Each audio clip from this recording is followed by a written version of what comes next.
Nu, ir kaip mes čia susipažinom.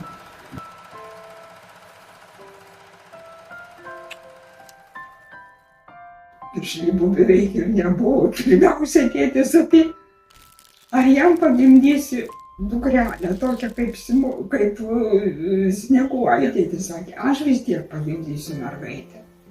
Ir lakstysiu su ją po bijūnų pievas, įlėksiu rankas į stiebus per pievą, aš ją gaudysiu. Pareinu vieną kartą iš darbo, tiek užsimane užaudies. Nu jau į parduotuvę, numirsiu. tik muiva. Ir nenupirko tos muivos, nei kokių konservų. Taip verkiau tada. Galvojau, numirsiu čia pat. Tai va, po kiek laiko pasirodė, kad čia buvo jau nėštumo pradžia. Gal nelabai sunkiai, bet ilgai beldėsi. Ir mama. Aišku, pirmą kalbėti, jinai vėliau pradėjo. Kai pradėjau kalbėti, bugalė. Nesvarbu, ką tu darai, turi papasakoti, koks berniukas į ją pažiūrėjo,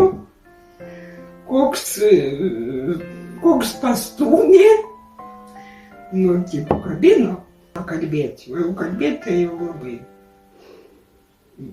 labai norėjau visą laiką.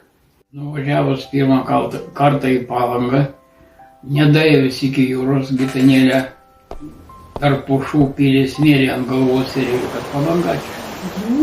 Jūra, Palanga. O, bijojo kaime, musės, katės. Šiaip nebuvo jokių problemų, kad jinai kur nors nenorėjo. Jinai neišlankė maisto. Bet jaunystėje tai po 13 blynų suvalgė. Taigi labai nepasidalino močiutė su dėduku, štai greitai ruošiamas buvo. Antras Gitanėlė paketas. buvo drąsi, bet nekovinga. Ją visą laiką gynė jos sesutė mažesnė, Inutė. Ačiū tau už tai, kad mama dirbo namuose ir visada laukdavo mūsų su šiltais pietumis. Ar mėgo Gitana žvejoti? Taip, ne tik Gitana, bet ir jos sesutė Linutė. Vaikas kieno tėčio.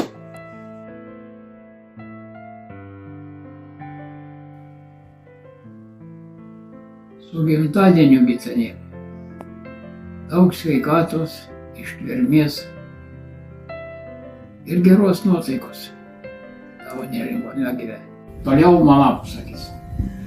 Kas pasaulyje geriausia, kas smagiausia, kas žvaliausia. Kelionių, įspūdžių. Visko gerų draugų. Anūkų būtinai ir nemažai, nes tai duoda pilnatvės ir didžiulio džiaugsmo. Gitanai Kariškio šeima? Taip. Aš manau, kad į šeimą viskas įeina.